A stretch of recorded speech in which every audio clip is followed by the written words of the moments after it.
Hello, everyone, and welcome to our Werewolf the Apocalypse Chronicle of Bane and Blood.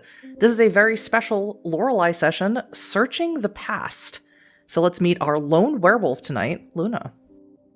Hi, I'm Luna, or druidbynight. You can find me at druidbynight on all the social medias, including on Twitch, where I stream Tuesday to Saturday. However, today I will be playing Lorelei Savagewind, Black Fury, Theurge, and Pack Leader. I'm Huddy. I'm your storyteller this evening. And as always, this is a Werewolf the Apocalypse 5th edition actual play. We've gone over our safety and consent, but please check in with yourselves as your well-being is important to the two of us who are playing. All the content warnings will be down in the description below. So if you are ready, lass uns anfangen, or let us begin. Just after the meeting with the Witch of Kudam.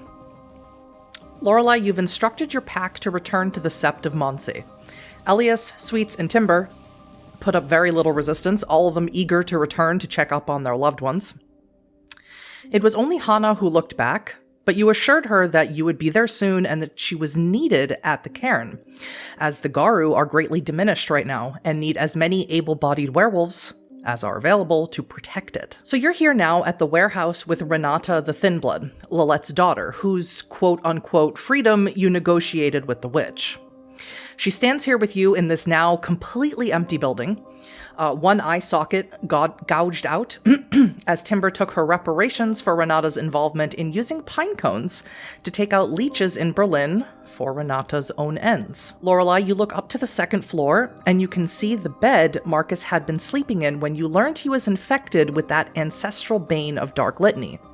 And as you do so, something like a dull roar flares up behind your eyes, like the memory of a headache, like your mind trying to recall information, but it's missing. How did you discover that Marcus was ill? How did Maggie's wounds heal? The longer you reflect on it, the sharper the pain behind your eyes gets. And can you roll me an intelligence and wisdom roll? Yes.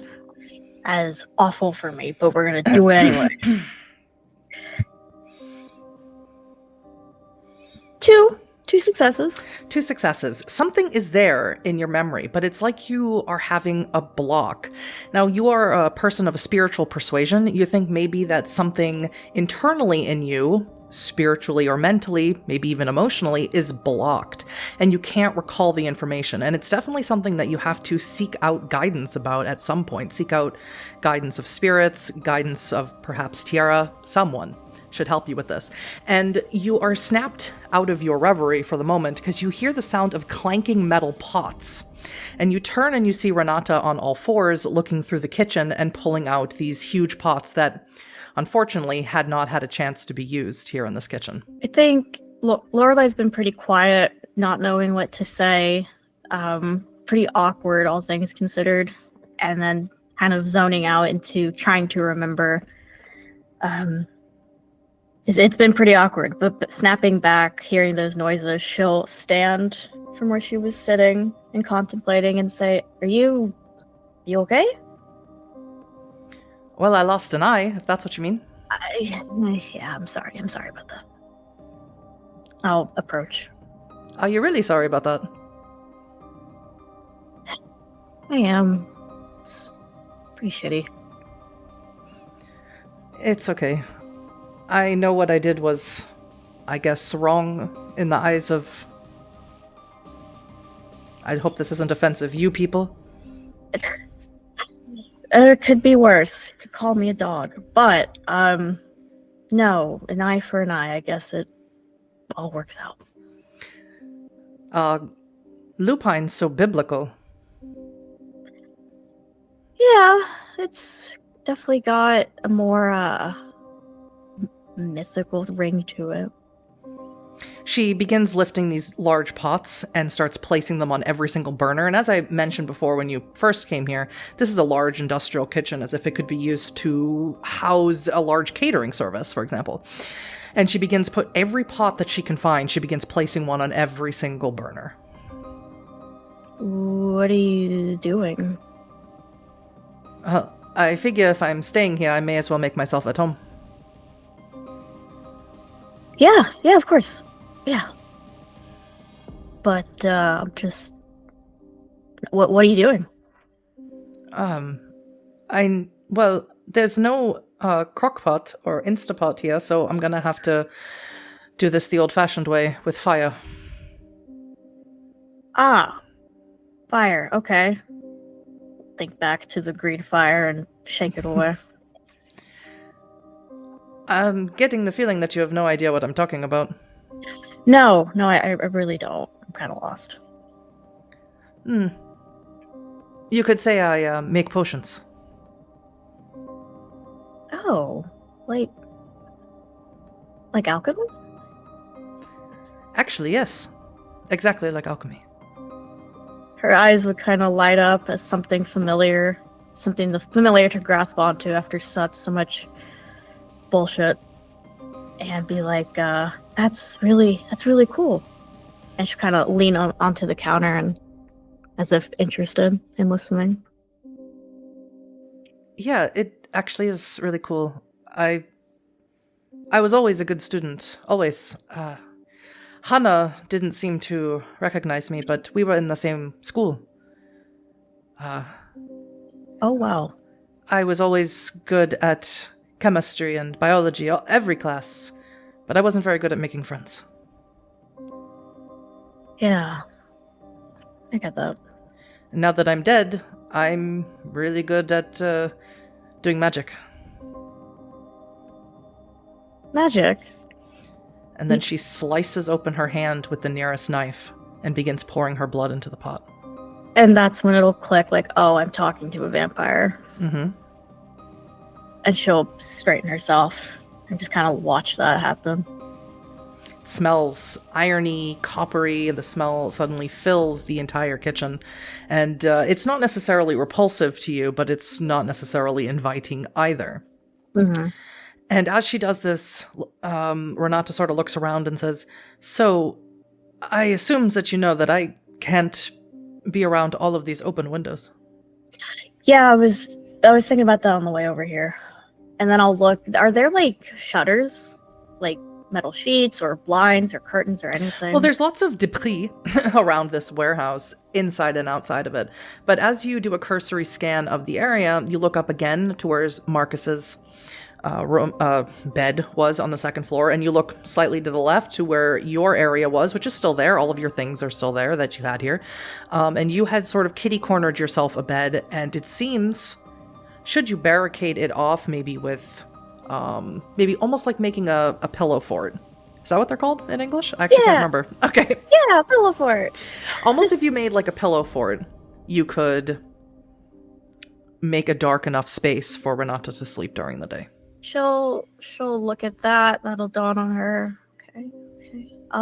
You keep doing what you're doing. I'll figure it out, and I'll start grabbing blankets and pillows and any fabric I can find, tablecloths, whatever, to start putting around that corner. Absolutely. So you go. This was sort of semi-furnished at the time before you left. And you start pulling off pillows and blankets. You grab the blanket from Sweets' bed and Maggie's bed, and you grab, you look at Marcus's bed, and there is like a lot of black slime left on his sheets, so you don't grab those. Nope, definitely not. Do you remove them, or do you leave them as they are? I'll circle back to that. You'll circle back. All right. You grab things from Timber's bed and Hannah's bed, and you start building this fort. Now, you have quite a few things that you left behind here as you left in a rush, and you know you left in a rush because Marcus was ill and you wanted to bring him back to the cairn. And again, that's sort of, it's almost like when something is too loud and you have tinnitus, like this buzzing in your ear as you try and think back to it. It's uncomfortable, borderline painful to try and think back to what had happened just before that. It is so strange. Now, as you set this up, do you have any inclination to look through your things, gather some of your things while you're up here? Yeah, I'll grab the books that I had left, all my accoutrement. Accoutrement. Yes, the ritual stuff. Just get out of the way. Mm-hmm. You start gathering through some of the things, and you remember now that you had gone to Esoteric, and you had gotten a runic translator book, and you had 2 journals written in Icelandic runes.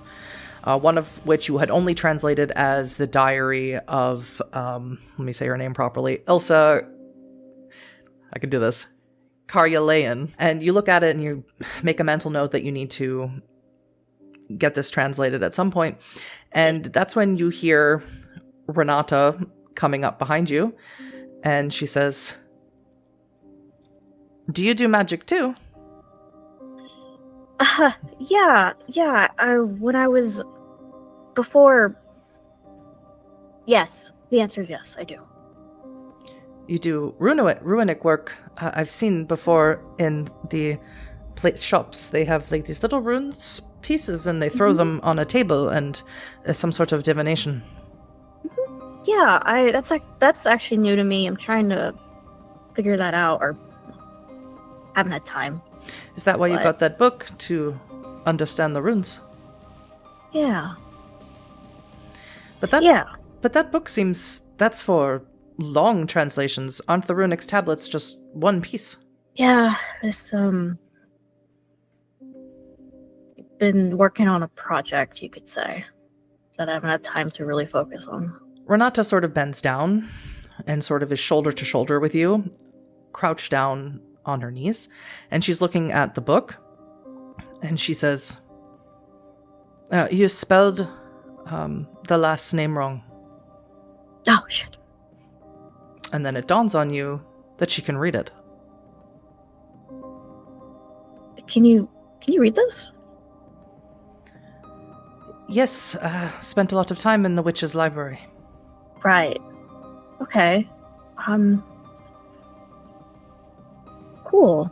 And I look like I want to ask something, but I don't want to just be like, "Hey, now that you're here, make it easy for your knowledge." So she'll look a little like uncomfortable and like she wants to ask. And she's kind of like holding the book and moving it a little bit, fidgeting with it.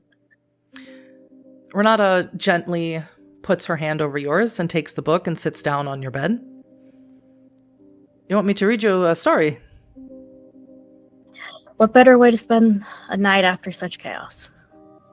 And she sort of pats the side of the bed that she's sitting on, which of course is your bed. I'll sit down next to her. Renata's eyes sort of focus as she reads it, and she says, "This is very old. Very old. But it's too new to be written in this language." And then her smile brightens as she looks right in your face, and she says, "Is this the journal of a vampire?" I don't know, is it? And she begins to read out names. And she says, "It's someone from the clan of Death." Aren't you? No, that's rude. Never mind. Enlighten me, please. "I don't know a whole lot about them. They aren't part of either faction that I know about, the Camarilla or the Anax. They're their own faction. They're called the Hecata, but some people call them the family." Like Hecate? Okay, alright. Okay. They're all related by blood, I guess? All of us, except for some of us, I know it's complicated, have a common ancestor. Okay. We don't. I don't. Why not? Do you ever wonder why everyone calls us thin bloods? Honestly, I never really gave it too much thought. The story goes, and I don't believe it, at least not the way that they tell it. The story goes that Cain, Adam and Eve's son Cain, he was cursed by God to be like this. And the more childer that he made, the weaker the blood got. He begot, it's very biblical, he begot a child, and they begot a child, and so on, until you get to me. So far removed from the ancient blood of the Dark Father, that I'm not anything. I wouldn't say you're not anything. Well, you would be the first. I kind of look at her and feel things, but realize I'm staring, look back at the book, awkwardly shift. This is a lot. I mean, I was told a little bit about vampires. Not a whole lot. We were just told to deal with them as needed. You mean kill us? Yeah, I mean, yeah. I mean, it's not wrong. Most of us deserve it. I've never killed anyone. Can I insight that? Yeah, what's an insight? Yeah. Alright, what's my 3? Oh, what's my rage at? I clocked at 4 last session. Well, that's where you are. Alright, gotta be angrier. Cool. So 1, 2, 3. So this is gonna be angry flirting. 4. Perfect. 4 successes, no teeth. Okay. Yes, she does not seem to be lying. At that, I'm kind of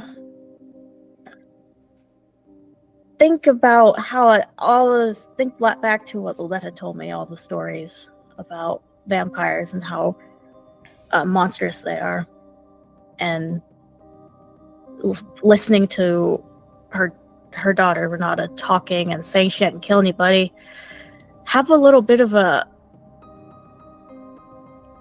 short circuit almost, just like thinking, trying to process all of this, process what I've been told versus what I'm being told now. Yes, of course, what Lilette told you was that leeches should be killed outright, without question, with extreme prejudice. But you've heard now from, not that you've heard personally from Bertrand, but you are aware that the bouncer at Berghane is keeping Sweets' son alive with his blood. You are aware that Talia is of the opinion that not every kindred or vampire is of the Wyrm. She believes that thin bloods can be redeemed, at the very least. As she spent quite a bit of time in Berlin, you don't know where she came up with this idea, as she's never said, but that is her belief. Yeah, kind of remembering all of that and listening to Renata, it's starting to make a little more sense, but still being at 4 rage. It's a little frustrating. It's a little frustrating to not have a straight answer, not know right away. Things are more gray than what I was originally told. As you contemplate this and stare at Renata a little too long, she has long, very thin brown hair, very similar to Lilette. Lilette's hair was a little bit lighter, but it's the same texture, very thin, very long. And she's really studying the book now, and she stops and she sort of points her finger down on the page. I don't know this word. Hold on. Shadow Bane. What is that? Oh my god. That's supposedly a relic. Some relic that we need to figure out before it destroys Berlin. It's a relic in the city. Supposedly. That's what I've been told. That's what I've been trying to track down. Well, according to this text, there is a but this text was written many, many years ago. Almost 600 years ago. Jeez. There's this Hecata, but they weren't called that then. It's complicated and not important. But they want it. They want to use it. It says to bring about a balance between life and death. I don't know what that means. I don't know, but that doesn't... things are rarely that simple, I think. As I'm starting to realize anyway. I know where the Hecata are. Oh. Many of them, anyway. Where are they? Well, they're all over the place, but there's one I really like. I hope you don't have to kill him. His name is Akor. He lives, well, he doesn't live, but he has a place called Cleopatra's. It's a shisha bar. Would I know of Cleopatra's? That's a good question. Lorelei, how often do you think you would have gone to hookah bars? Not often. Yeah. So highly unlikely. Yeah. It's right by Bergane. We weren't that far from it. It's in Friedrichshain. Okay. We have to pay him a visit then. He's I'm kidding. Very, very nice. I hope you don't have to kill him. I am starting to realize that maybe I should talk before I start swinging. He was one of the only... we call ourselves kindred. One of the only kindred who didn't treat me like garbage because of what I was. He was actually very excited to see me. He had never met a thin blood before, and he wanted to ask me lots of questions, and... I've gotten into a lot of trouble, Lorelei. I've made a mess of things in my very short time being dead. I've always been an overachiever. Have I mentioned that? I can tell. But the one thing that I want to do, I can't do. Well, that's... There's more than one thing I want to do, but the really important thing that I would want to do, I can't do. It's impossible. What is it? To go back.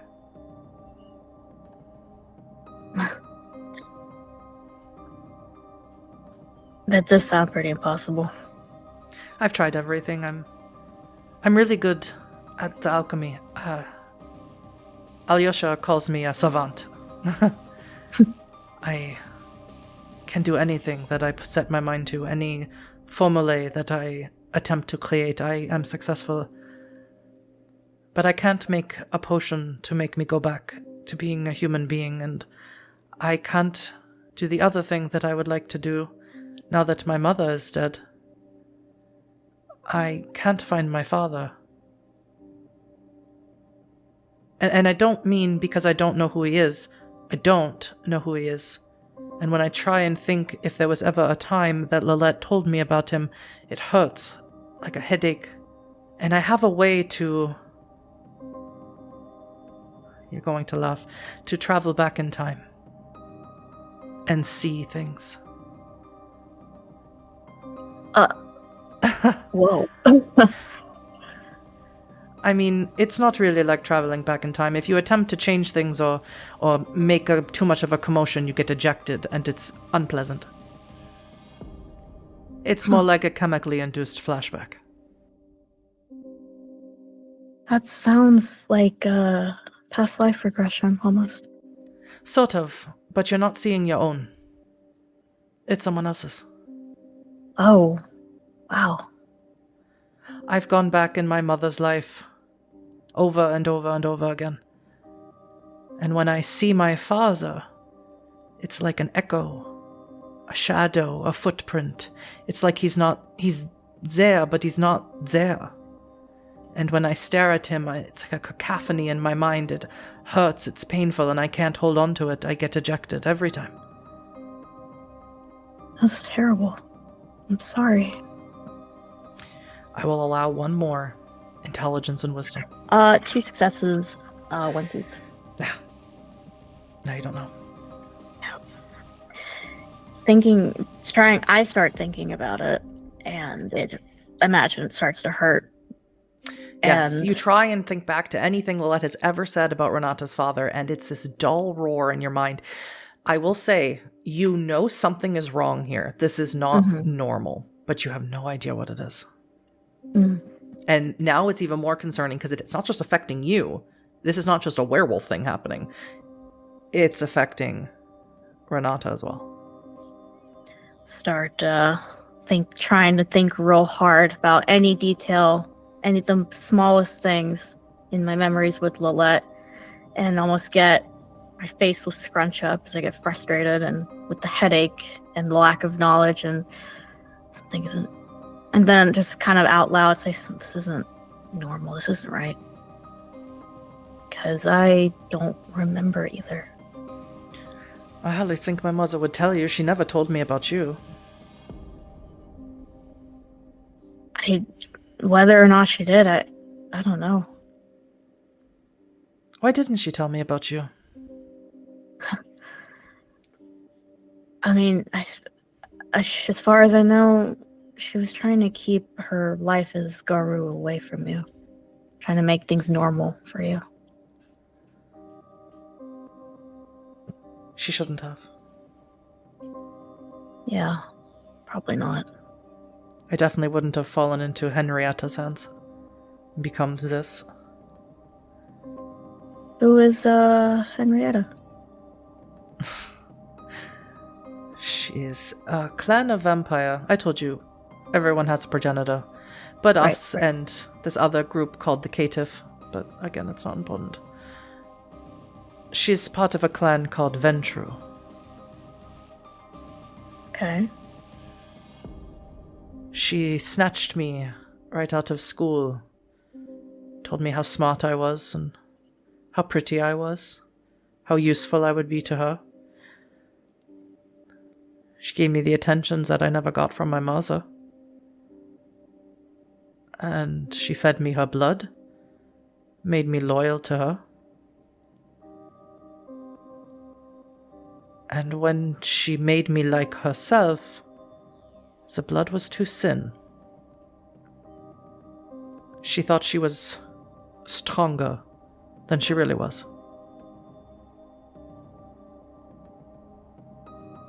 That's that hubris I've been told about that seems to be common with leeches, vampires.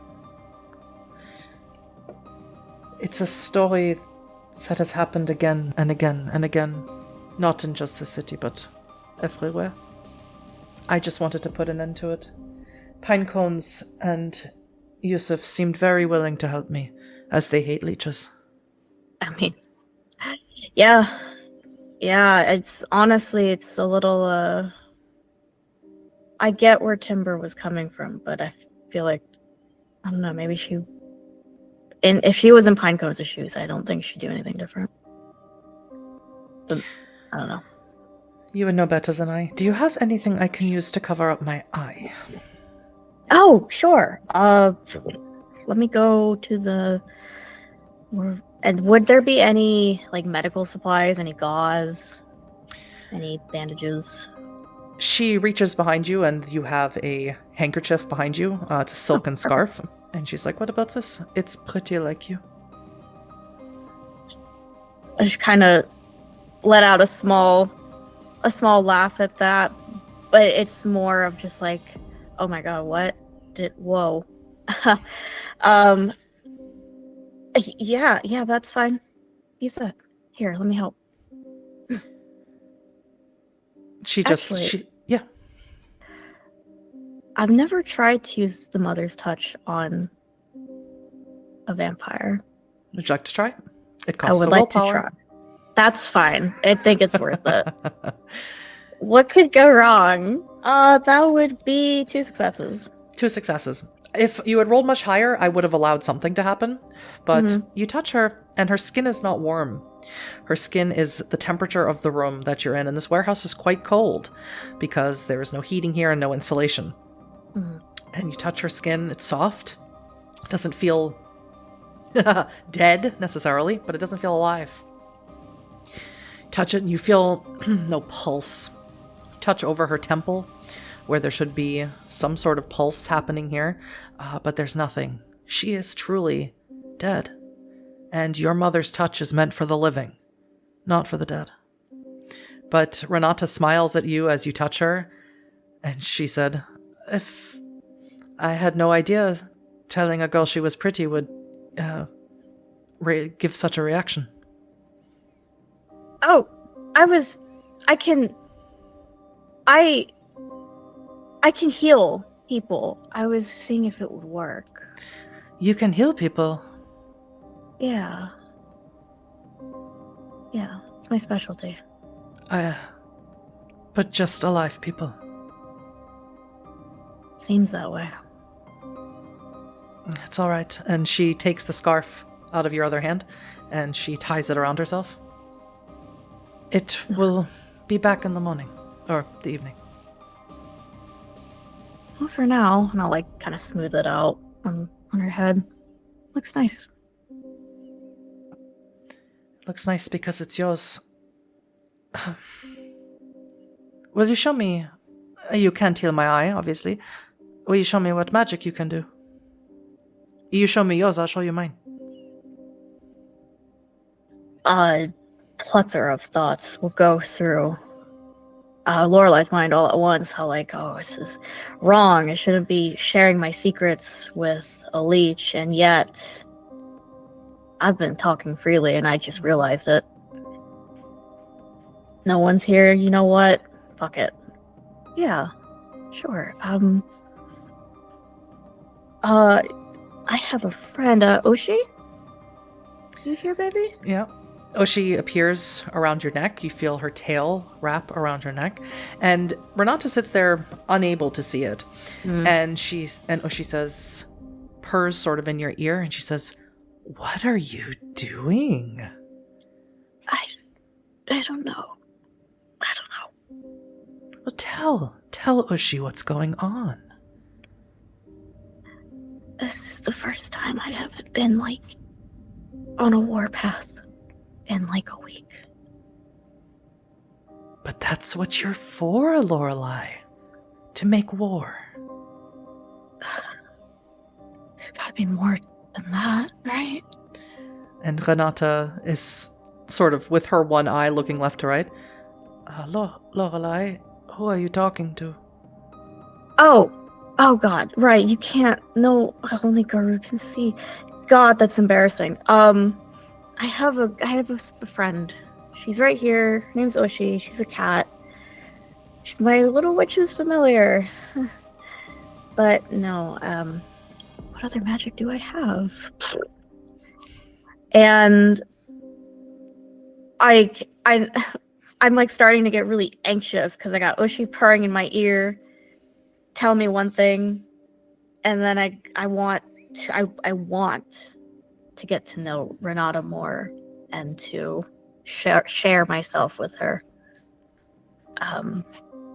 So I'll kind of pat Oshi, just be like, there's gotta be more to it than war. Right? Oshi sort of humps. I suppose you'll find out sooner rather than later.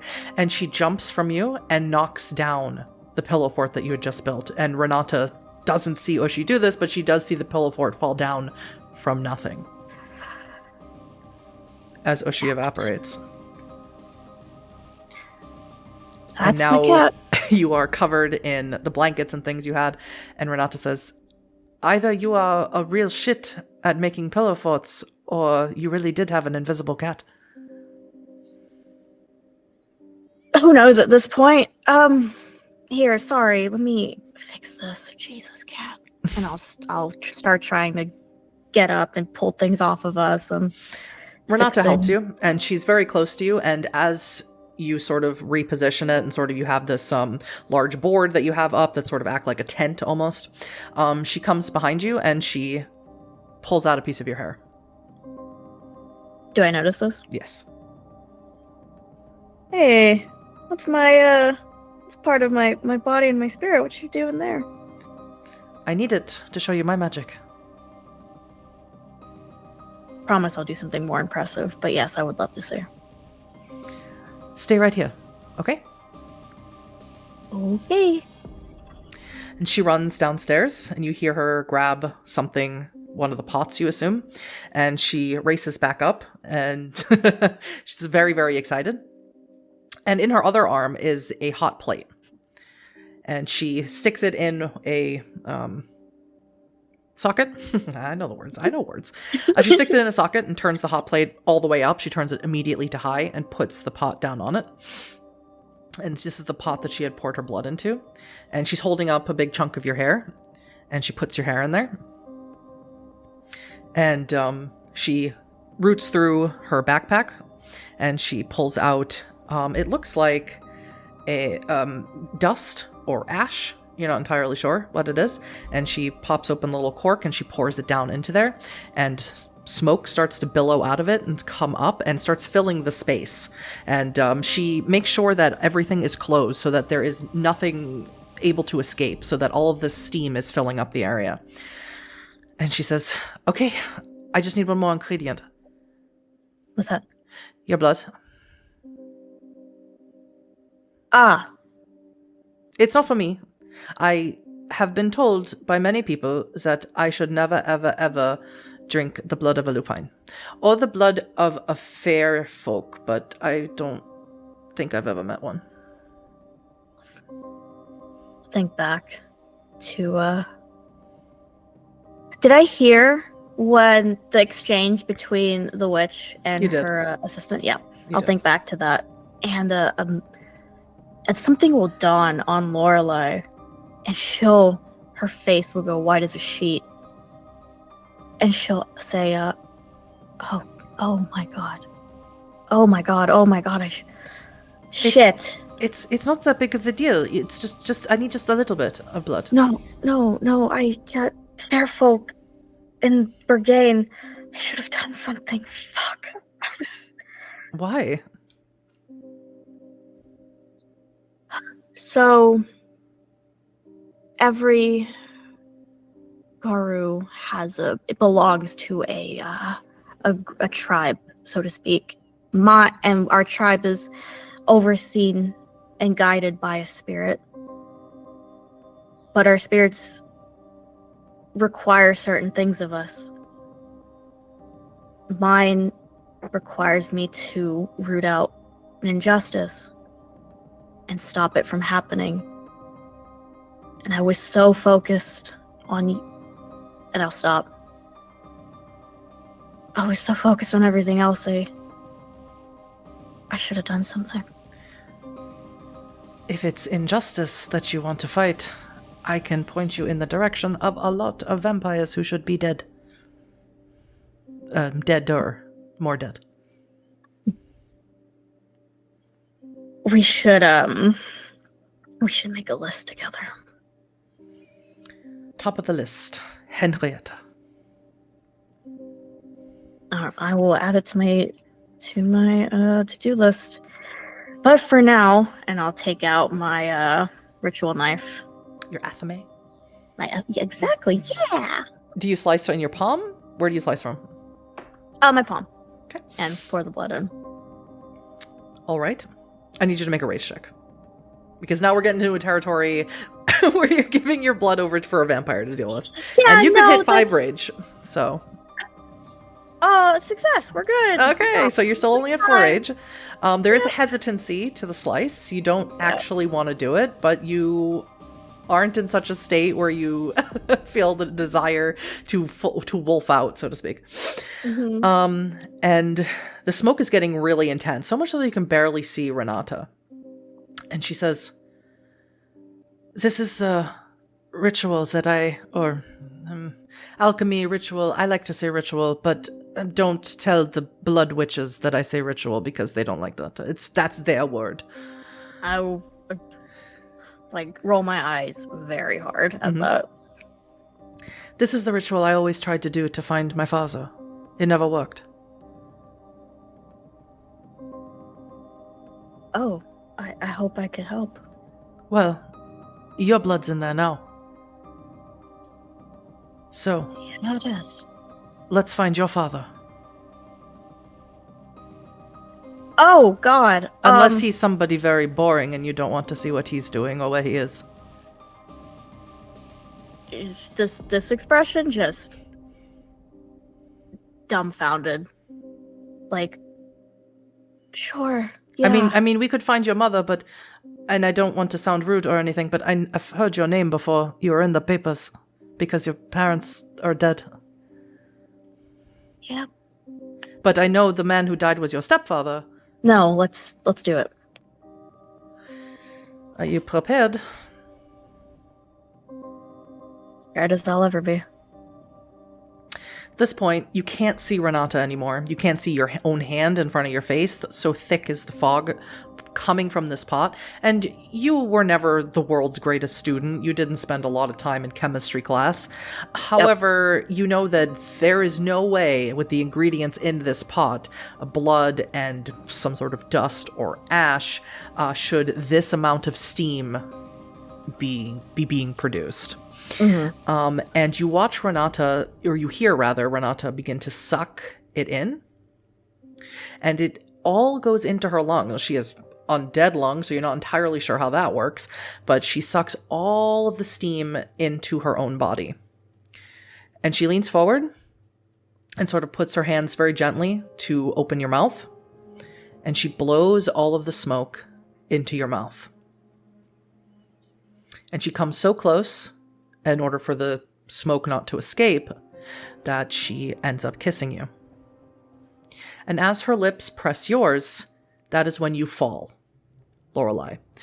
Like falling through the floor. You fall through the second floor, down to the first floor. You lean back as this happens, and it feels amazing. It feels incredible to be weightless, floating almost, through several levels of the ground, of the earth. You feel hot suddenly, like you're reaching the earth's core. But at the same time, you can feel the cold concrete underneath you from where you are inside of the warehouse. It's a very strange dichotomy being in between two worlds, but not super unfamiliar to you as someone who spends a great deal of their time seeing the world represented in the real world and in the Umbra. And this is almost like traveling through the Umbra, but not quite. And as you get this sense of heat, like it's very hot, you think, oh god, I'm about to fall into the lava, the gooey lava center of the Earth's core, but you don't. You realize the heat is coming from the sun. And you're standing in a very beautiful place. It's green and verdant, and it's covered in trees, and it's very isolated, and you don't recognize it right away because the only time you've ever seen this place has been in absolute, from the outside, and has been in absolute decay. But it dawns on you very quickly that you're standing inside of Grunewald, the cairn that Sweets and Maggie came from, the cairn that has long fallen to corruption. And Renata is standing next to you as well, and she sort of looks around and she says, "Whoa, this isn't how it usually happens." How does it usually happen? Oh, usually you embody the person that you're looking for. We are in our own bodies. That's probably for the best. It's got to be that. God, that werewolf is some awesome shit. It's something alright. I'll look around. Do I hear anything? Very quickly, you see a woman, a very tall blonde woman with dark eyes, light skin, and she's dragging someone by the arm. Looks like a young boy. He might be 14, 15 years old. He has beautiful dark hair. It's long, ragged down his shoulders. Gorgeous eyes. Eyes just like yours. And this woman is pulling him, dragging him, and he is speaking to her in French. And he is calling her Mama. And he's saying, "Mama, please, I don't want to. Why? Why can't I stay? Why can't I stay with you and Papa? Why are you making me come and see Uncle Andre and Margot? Why are you doing this?" And she refuses to speak to him. And she says, "Marcel, you need to spend time with your family now." And he says, "But Mama, Papa, you are my family." And she says, "This is your family now." And she leaves. She turns into a wolf and races off. And Marcel attempts to run after her, but gets quickly lost in the brush. And you're not in Grunewald proper, you are still outside of it. As you have been here before, just corrupted. And Marcel gets quickly lost in the woods. He's crying, see tears streaming down his face. as Renata pulls you along to follow this boy. Mm-hmm. And eventually he runs right into someone that you can only assume is a young Sweets. With his blonde hair and blue eyes. And he looks at Marcel, and Marcel looks at him, Marcel's tears streaming down his face. And Sweets says to him in his New York accent, and he says, "Come on, kid. I'm here to take you home." This memory fasts forward to a point in time where you see what must be a young Maggie in a cabin.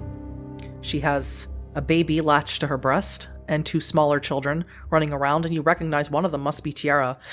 All of her children, except for one of them, a boy who you don't recognize, has the blonde hair of Sweets.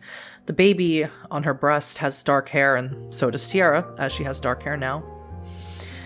And Marcel is speaking with Maggie, and he's asking her why he's here, and why he couldn't stay in France with his family, and why his mother sent him here, and why his father was so angry at him.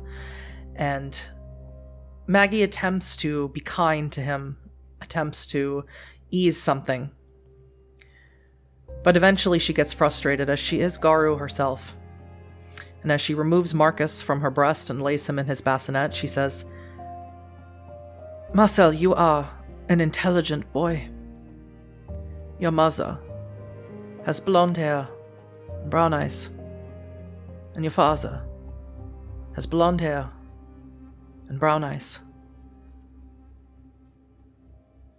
You are dark of hair and light of eye, like me, like my father. You are not a fool. Your mother, perhaps, but not your father." And Renata looks at you and she says, "It means this would be a really great show on the TV, but what is happening? Who are these people?" "That's my father." And I'll point to Marcel. He's a bastard, then. I guess. Who's the lady with all the babies? It's a friend. He's really nice. Okay. Marcel chases after Margot, as he calls her. You know her as Maggie. And he says, "So what? So are you saying that Annihilator is my father? Is that what you're saying?" And Maggie ignores him. But he is rough and angry. There's a rage within him, but he is not Garu. He's too young.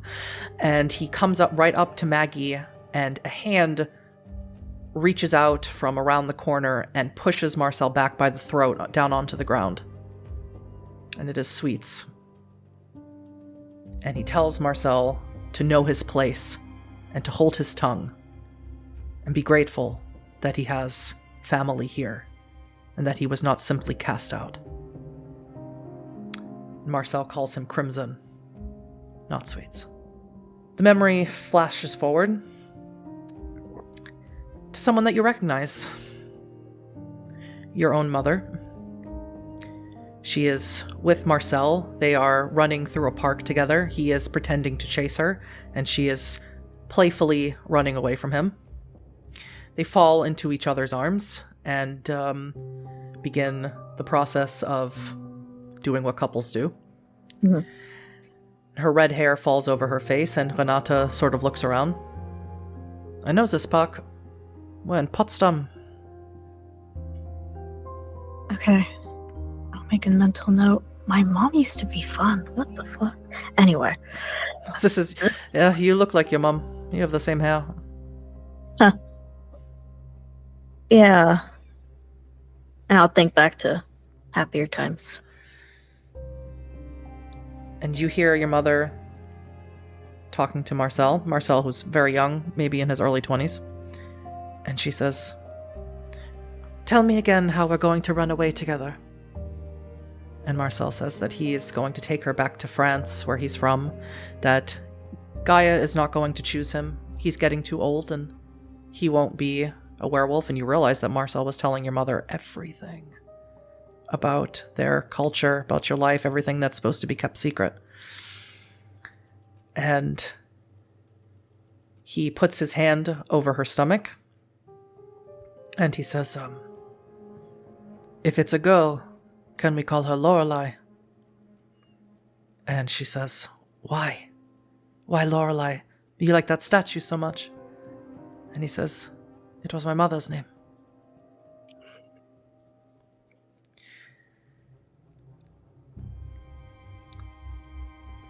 But Marcel does become Garu.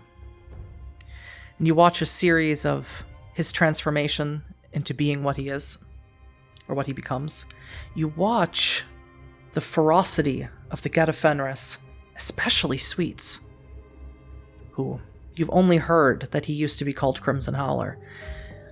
You watch them in the training yard back at the cairn. You would watch how ferociously Crimson would beat Marcel again and again and again for failing to overcome him in combat. Again and again and again. Crimson had no issue berating him. And you see behind Crimson the spirit of the great Fenris wolf cackling. This was the way of the Get. The memory flashes even farther forward, much, much farther forward. Marcel is in his 40s, mid-40s now, still ruggedly handsome. And he's standing outside of Berghain. He's wearing a shirt that's far too tight for him, pants that are far too tight, and he's leaning up against the wired fence. And Renata again looks around. She says, "This is very strange. I've never seen anything like this before. You are magic." A small smile pull at the corner of my lips hearing that, but just focused on Marcel through all of this. You watch 3 people approach Marcel as he's leaning against this wired fence in the alley between Berghain. All of them are dressed in black. All of them look like, which is not unusual in Berlin, but all of them have a very deadly pallor to their skin. One of them is a young, short woman with black hair. Another has a very interesting mustache. Another has a more reddish glow to her hair, more like cherry wine, you might say. But her eyes are what catch you. They are almost luminescent in nature. And Renata sort of whispers to you, "I know who these people are." Who are they? They are part of the Clan of Death. Here in Berlin. Study their faces and make sure I remember. Mm-hmm. And you hear Marcel speaking to them, and he asks them about the Shadowbane. He says that they're looking for werewolves, and that they know where the Shadowbane is. And he demands that they tell him where it is. But one of them, the one with the black hair, looks uneasy at his presence. And they decide not to. And you watch them all run, fleeing from his presence.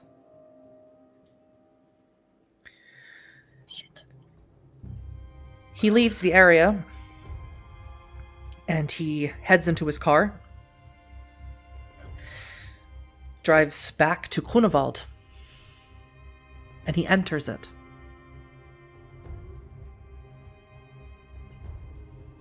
It's decaying, horrible. The bodies of the dead werewolves have rotted into the ground. You see their spirits everywhere, still locked in combat, decades old. You see the spirits of many incarnae of the patron spirits here, all rotted away, twisted and festering in the air.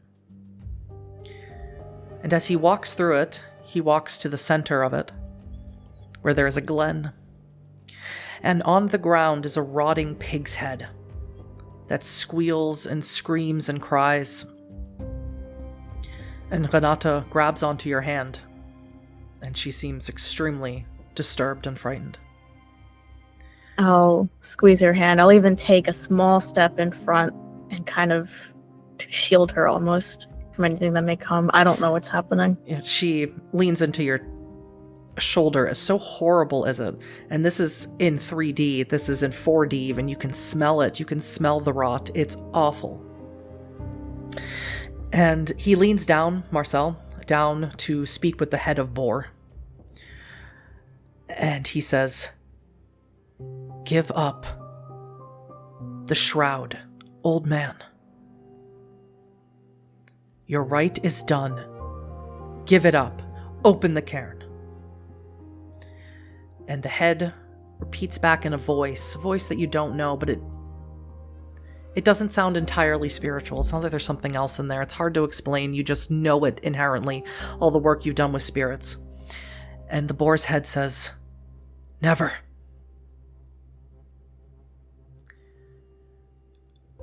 And he pokes his finger into the eye socket of the boar, and it begins squealing louder.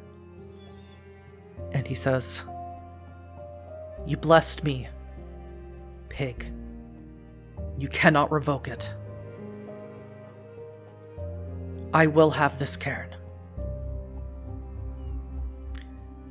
And Boar shouts back, "I blessed your daughter too, and she will reclaim it."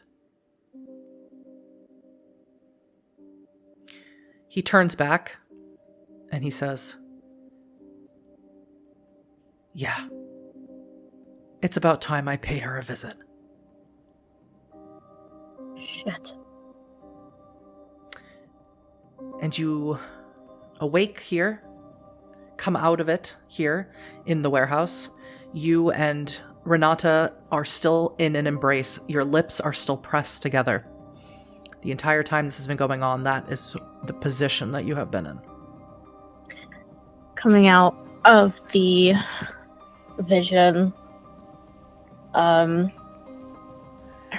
Lorelei's eyes will snap open and she'll go to suck in a breath, but realize where the position she's currently in and kind of wide-eyed look at Renata and raise a hand hovering over Renata's cheek, but hesitating, and then gently pull back and just stare at her, dumbfounded. And Renata grabs onto both sides of your face with her hands, and she says, "That was incredible. That was amazing." That was fucked up. Well, it was that too, but it was still... that was the best night I've had. This is a lot. This is so much. Oh my god. What does that mean? Huh. The rotting pighead blessed you. Is that a good thing? I mean, blessing, yes. It's supposed to be good. I've been there. Now, remember, that's where we buried Lilette.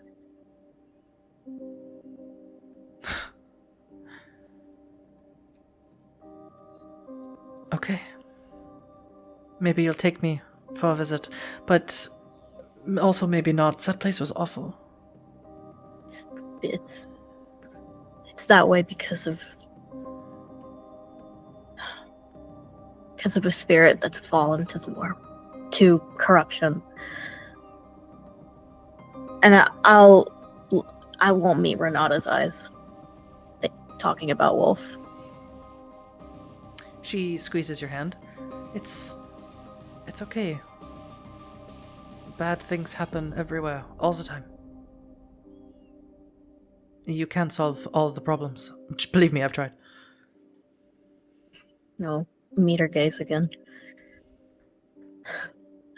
That's what we're here for. Solve really shitty problems. Ushi reappears again and pushes your hand out of Renata's. And Renata feels this sort of presence, but assumes that you just removed your hand really quickly. And Ushi says, "You heard what he said." You've been blessed, girl. So, I mean, I'm gonna look to her and say, I'm so sorry. And I'm gonna go back to look at Ushi and say, okay, if you've ever given me, and if I need you to be straight with me right now. Not really my specialty, but okay. That's fair. What does that mean? The girl obviously doesn't have as much power as she thinks she does, or maybe you needed to pour a little bit more of that precious blood into her pot. I'm not really sure. Or maybe Huddy rolled really bad when she made that roll earlier today. Fair. Really bad. Really awful roll. 2 success. Hey, mine was 2 as well. But she says, you know, Boar famously blessed every single Sept Council member. He blessed the warden, your mother, blessed the keeper of the land, Crimson Howler, blessed the leader, Death Takes Last. He blessed the Wyrm foe, Marcel Nightmist. Sometimes, the leaders would bring their children to Boar for a blessing. Of course, it was only for children who then took leadership, or leadership was being handed over, only for Garu, not for human children. But Marcel never seems like one who played by the rules.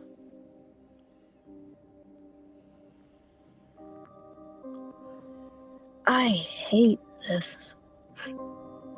You can hate it all you want to, but he brought you there as a baby. So proud was he to have a child.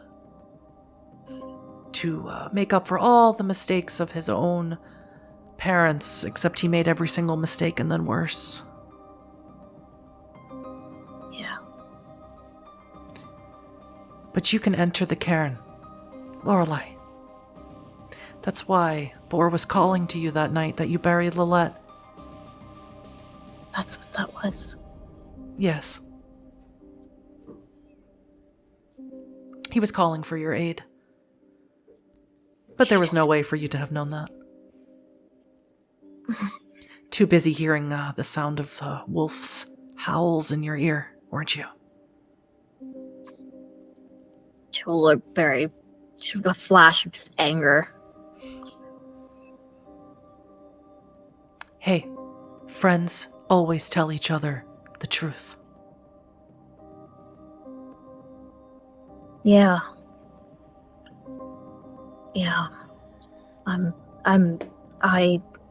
I'll glance up at Renata, who's probably just staring at me, talking to nothing. Renata is starting to lay down. Oh, fair. The sun is coming up. And I'll glance back at her, kind of assess what's going on, look back to Ushi, say, I'm not proud of what I regret everything. And yet, I didn't have a choice. When you walk a path, and it goes to the left or it goes to the right, and you stand still and decide nothing, it's still a choice.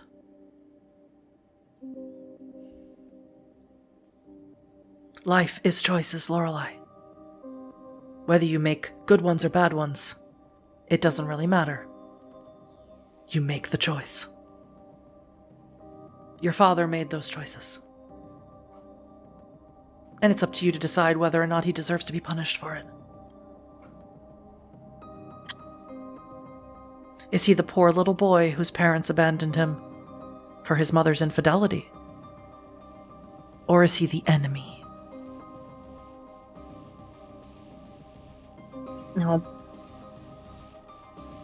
I'll kind of soften and pat Oshi's head, like run my hand over her ear, say, I don't know yet, but I appreciate you for being honest with me. As far as I know, only Death Takes Last now that she has regained her falcon spirit. And Lorelei Savagewind can enter into the cairn. Maybe you should think about going before Marcel mounts an attack on the cairn. I don't think they can handle another one.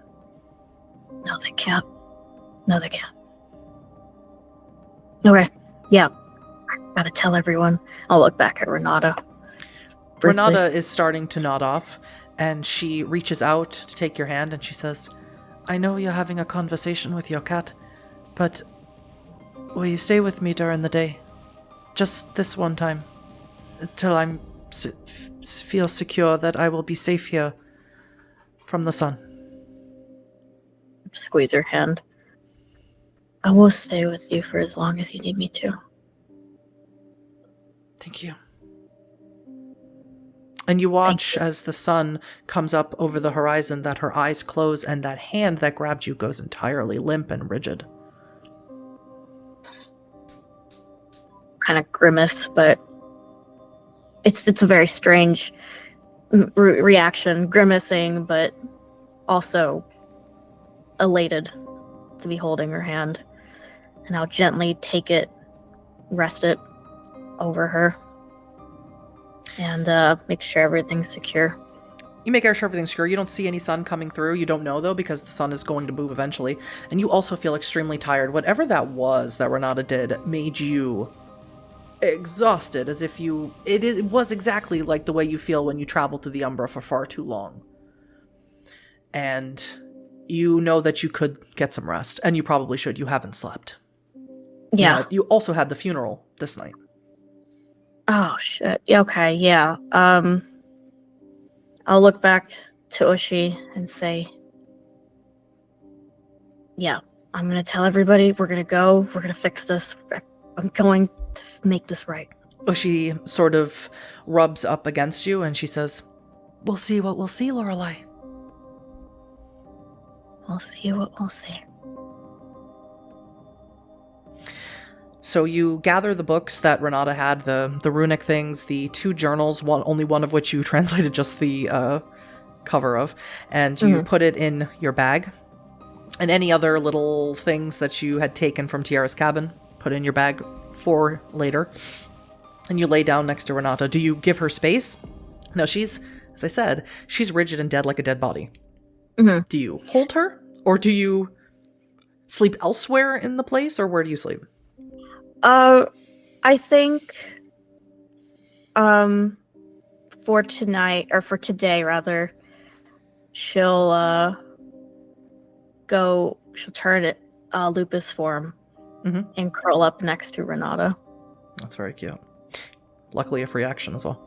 So, so you sleep, and you sleep for hours. You may remove yourself down to 1 rage, because you're sleeping in a bed. Yay. And you may restore your full willpower. Ooh. I will allow it. Thank you. You're welcome. Thank you, because fair folk don't really fall under that. They're their own thing. Okay. There are no good creatures in the world of darkness. I was like, when that happened, like, after the session, and I made that connection, I was like, oh my god, my willpower. Nah, no. Changelings can be just as nasty as anything else, especially if they keep people in glamour so that they can feed off of them. Well, that'll do it. That's fair. You sleep in your lupus form next to Kanata, and you sleep for hours, longer than you thought you would. And as you open your eyes, you see that the sun is starting to go down, and you're starving. You're absolutely famished. So you head down to the kitchen. You need to eat something. As I've said many, many times now in this chronicle, werewolves, you are always hungry. You could always eat. It's like there's a god hole. No, there's a hole in your stomach that you could just never fill. And that's just part of being what you are, right? So you head down to the kitchen to see if there's anything left in here that is salvageable, because you've been gone for a little while from the warehouse. You've evacuated again, for reasons that you can't remember. And I already gave you 2 tries, so I can't give you another. That's fair. So I need you to make me an intelligence and survival roll, which is funny because we're talking food survival. Hey, I have a dog survival. Just to see if there's anything here. Well, that dice is gone. Sacrifice to the floor gods. Hey, three successes on 3 dice. Perfect. Yeah, you find some dried sausage links. We called that Landjäger here. Land hunt. I don't know why. But so some dried sausage, you pull that, it's hard, you gotta pull it off, but you start eating it. You look through, Hannah had squirreled away some of my favorite type of bread, some chestnut bread, in the freezer so that it wouldn't rot or anything, and you pull that out and you put it into the toaster here so that it will toast up. You know, it's frozen right now. So you're eating hard dried jerky or salami, however you want to put it, and toast with no butter, because that is not salvageable anymore. But it's something at least to fill your stomach for now, and you get some water from the tap or Leitungswasser, and you drink that down as well. And I need a wits and awareness roll as you do that. Okay. You also, at this point, also hear Renata. You hear her moving around upstairs, so obviously she was okay during the night, or during the day, rather. We're coming to the end, I promise. I said we weren't going to go long, but I lied, obviously. Oh no, you're good. This is really fun. Oh, God. Oh, worth it. 5 successes. 5 successes. You suddenly become extraordinarily aware that you are not alone in this warehouse. There is more than just you and Renata here. It is like an extra sense, like hairs on the back of your neck stand up. Yeah, I'll activate printable senses. Spend me a willpower. 3 successes. 3 successes, yes. You see what could only be described as something out of Nosferatu, out of the movies. Sneaking, except it's obviously a female, and obviously she's wearing like grunge goth punk attire. She's got a leather jacket on. She's got a shock of blonde hair that's sort of shaved up on both sides. Her pointed ears are pierced and have gauges in them, and she has very, very red eyes. And she is sneaking through this warehouse, invisibly so, but you can see her. Has she's trying to, she's probably seen me. Has she noticed that I've seen her? Let's find out together. Speaking of cats. Yeah. My Ushi has check come. for her. Ooh, she definitely has. Damn, I rolled 6 successes with a crit. Uh-oh. She definitely has. And she stops dead in her tracks. I'll just make eye contact and glare. She drops the obfuscate, and she says, "Sorry to bust in. I'm not good at asking for invitations." Yeah. I'm realizing I guess you don't have to do that, huh? I don't want any trouble. I just want the girl. Not happening. And she yells up, "Renata!" And you see Renata come to the banister that sort of hangs up over the second floor and looks down, and you hear Renata say, "Adelaide." And this Nosferatu pulls out what looks like a machete from behind her jacket and holds it up towards Renata, pointed end towards her. And she says, "You and me have a date, girl." I don't know if I'm sure you're not asking for a third. I don't care. And I'll shift to Glabro form. Rage check. Failure. Puts you at 2 rage. You shift up to your sort of caveman-like form. And Heidi moves her machete over to you. And she says, "I learned the first time. Come at me, bro." No one says that. Jesus. And I will pounce at her. Like to use your ability to pounce? Oh, I do have that. Yeah. Yeah, leap. That's another rage check and strength and glory. All right. Oh god, I get angrier. Well, seems fitting, doesn't it? It does. So 3 rage, and then glory is 2 dice. Okay. Oh god. 5 successes. 5 successes, perfect. You pounce on her immediately. Please take 2 points of aggravated damage, as when you touch her, the clothing that she's wearing is enchanted in some way to harm you. And you are repelled off of her. Yeah, I'll just bound off of her and kind of. And you may increase your rage again. Yep. Okay, cool. I can't regenerate. Okay. Well, Yes. that was my turn. Yes. Heidi pulls out a gun, and she aims it at you. And she's about to shoot. However, you hear an extremely booming voice coming from the second floor of someone you didn't notice who was also in here. He makes himself known. He appears. He is ruggedly handsome and young. He has tan skin, long dark hair. He's wearing a trench coat and khaki pants. And he yells down and he says, "Heidi, enough." And Heidi lowers the gun and puts it not away, but to her side, the machete in her other hand. And Renata sees him and she starts backing away. And she says, "My prince."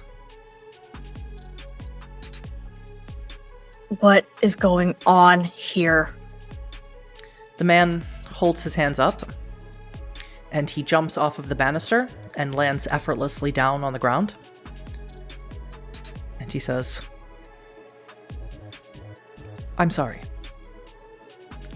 When Heidi called me that she had found Renata, she did not inform me that there would be a lupine present." Yeah, full of surprises. I'm still in pounce position on all fours, just staring up at him. "My name is Kasim Batama. It's nice to meet you." Kind of glance up at Renata. Back to Kasim. You can call me Savagewind. "As you like." And Renata races down the stairs and stands behind you. And she whispers, "I told you I'm an overachiever." Stand up and shield her. Same way I did in the vision. Kasim, who seems to be also carrying a weapon, he seems to have a very large sword on his back, behind his trench coat. Very 90s. He says, "Renata has been responsible for the death of many of my kind. And I heard they deserved it." I am sure to your eyes that they did, and perhaps they did. There is no way for me to know. I can't talk to them. They're dead." Sounds like a personal problem, but you can't have her. She's under my protection. And I'll glance to Heidi, glance back to Kasim, keep my eyes on both of them. Heidi, she tenses, and you see her attempt to lift the gun up again, but Kasim puts his hand down. "I see that she's important to you. I understand." While Heidi, and he looks at Heidi and then looks back at Renata, and to a lesser degree myself, want justice brought for the death of our fellow kindred. I seek Renata for another purpose. Be straight with me, Leech. There is a very dangerous kindred in the city by the name of Sahira. Renata has been the enemy of Sahira for a long time. Renata seems to be very good at making enemies. I'll look at her and look back. Renata sort of gives you a very sheepish grin.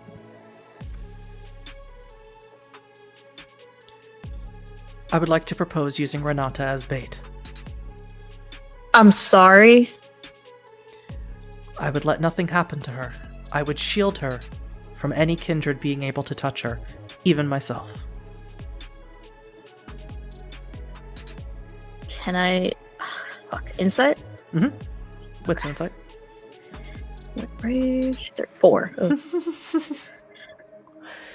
Remember how you were at 1 rage for a whole second? For a whole second. It's like when Imogen's at 0 hunger for a whole second. Imogen really should be the one you should go after, Lorelei. She's killed a ton of people. But it's for the good of Berlin. Yeah, sure. Totally. Oh, one success. Yeah. You can't tell. You're too angry. Mm-hmm. That's fair. Mm-hmm. So she'll process, and calculate, still glancing back and forth. And she'll say, how dangerous is this leech, Saheera? Very. And Renata confirms that. Yeah, maybe she should be at the top of my list. I think I just put Henrietta at the top because I hate her the most. But yeah, Saheera is the worst. She... I sort of did this thing. I figured out a way to break blood bonds. And Saheera really doesn't like that. And I don't mean I just break blood bonds. Like, there's ways to break blood bonds. You know, there's... And then she starts launching into words like vinculum and breaking fetters, and you don't understand necessarily what she's talking about. And then she goes, but I did something else. I made it so that you can become unbondable. With my potions. Kind of... My gaze at her will soften at how impressed I am. Then I'll look back to Kasim. And, stay still shielding, still ready to attack and defend. If this leech is as dangerous as she says they are, I have to be there.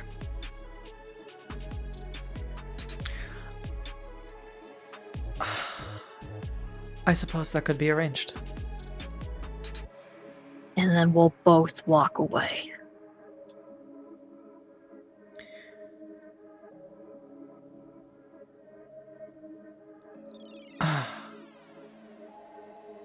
Yes. All right. I can call more of my kind if you break that. As can I. And we outnumber you, but I am not going to declare open war on the Lupines. Yeah, that would be very bad for you, I can imagine. What happened to you when you attacked Heidi? I did that. You can't touch her. Nor me either. I could employ every leech in Berlin with a way to deflect you. And believe me, some of our kind are so very rich we could cover ourselves and all of our weapons in silver. This is not me making a threat, this is me stating facts. I have no desire to declare war on the Lupines. But I must protect the city, starting with Saheera. I suppose we could find common ground in that. Renata sort of pipes up from behind you. I can only make us as Sinbloods unbondable, okay? It's not true, Zaruma, that I can make everyone unbondable. That's not true. I can't do that. I can break anyone's blood bond, but I can't make you unbondable unless you're a Sinblood like me. And Kasim sort of just shakes his head. Saheera relies on the weakness of Thin Bloods to be used as cannon fodder.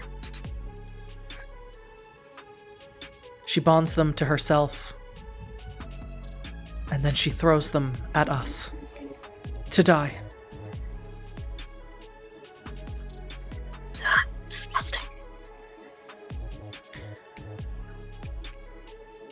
I'm in agreement with you, but I don't want to say it out loud. Speaking ill of family and all. Huh. More common ground. I will set a date with you for this. I need to confer with my associates, as she has made many enemies here in the city. Okay. Fine. Do keep an eye on her. There will be more coming after her, I assume. I'll be here. As you say. And he looks at Heidi. Heidi? And he begins walking out. And Heidi sort of points the machete at you as she walks away out of the building, never removing her eye contact with you. Yeah, I'll keep eye contact and I'll, like, skirt around Renata. Mm-hmm. As the large metal door closes, Renata sort of covers her mouth and screams into her own mouth, and then says, "Sorry, I was holding that in the whole time." You're fine. You're fine. And I'll regenerate. Mm-hmm. Okay, so one rage check. You're in Glabro, so you can only do... And another one. Okay. Success! Wow. Okay, wow. Okay, so you just have 4, you know. Not great, not terrible either. Could be worse. Mm-hmm. Could be so much worse. Alright, awesome. And I'll shift back to Haman. Mm-hmm. And Renata says, "Lorelei, you can't protect me all the time. What are you talking about? You crazy? Barely know me."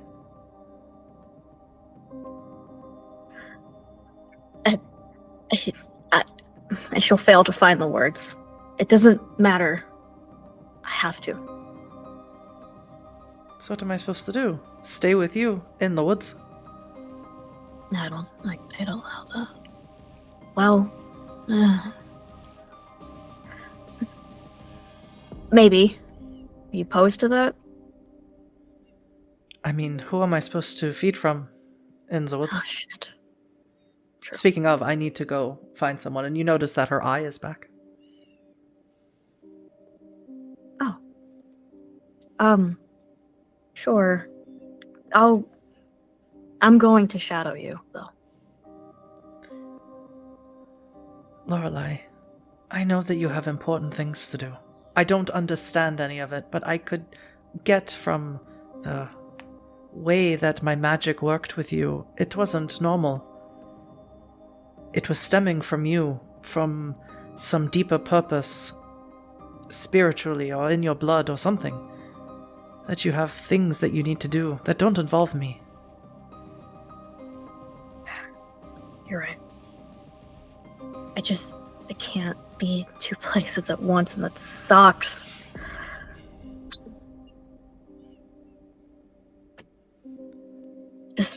Okay.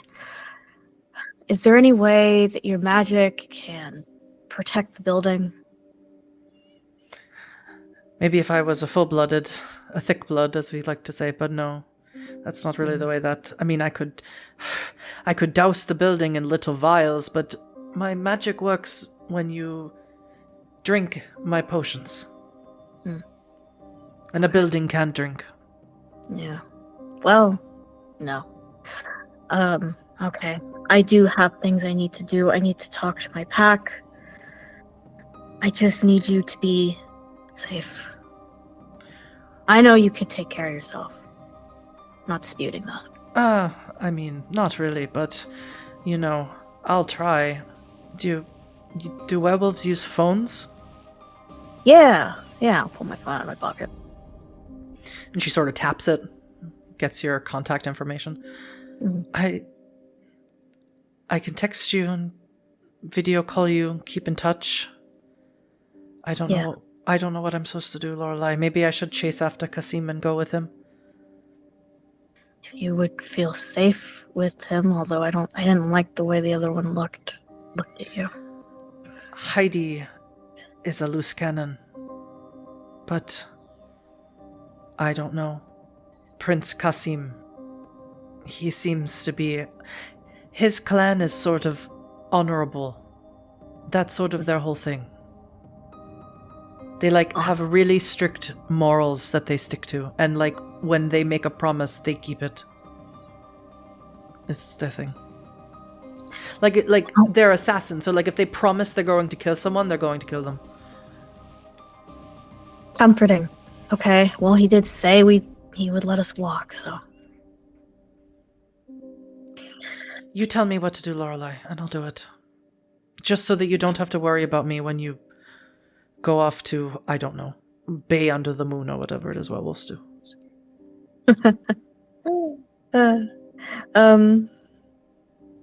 Shit.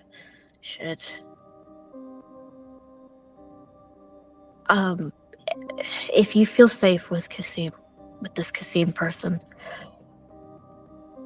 and he will protect you for, if nothing else, to use you as bait, at least have him send someone to watch the building.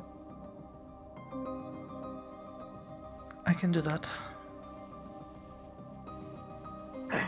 I'm sorry, Lorelei. Really, I am. You don't have to be. No, but I do, though. You didn't ask for any of this. You should have just left me with the witch, I think. We'll get into all the things I didn't ask for later. And I'll smile as best I can at Forage. Mm-hmm. Yeah, it looks like a very angry smile. Yeah. And Renata sort of puts her arms around your neck and pulls you in for a hug. I'll embrace her, hug her. Yeah. Yeah, that one. And she whispers in your ear, even though I am full of problems, I'm really glad that I finally met you. Too. It's been too long. Do you think if you have time, we can do more magic soon? Yes, I didn't get to show you what I could really do. I mean, well, you saw some of it. Yeah, for sure. I think the difference is that you're all magic. From your head down to your toes. Blush. What can I say? I've been doing this for a while, I guess. You can say that you are magic.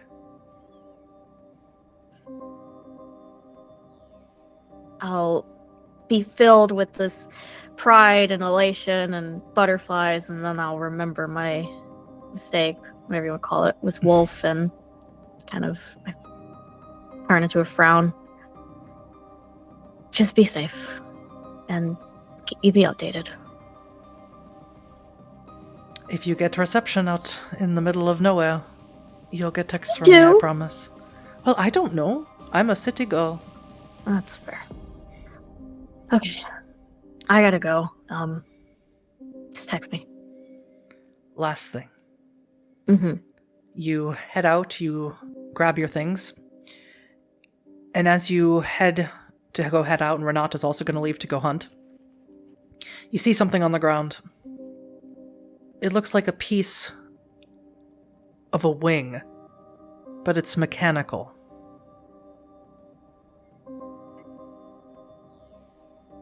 Study it. Last, intelligence and wisdom. Okay, I wish I could rouse my anger or something. I don't know. I want to rouse my anger. I'm sure that would only go well. All right, let's see. I mean, it could be better, it could be worse. 3 successes. 3 successes. Can you spend any willpower, roll anything else, or are you all rage? All rage dice. Okay, perfect. Oh.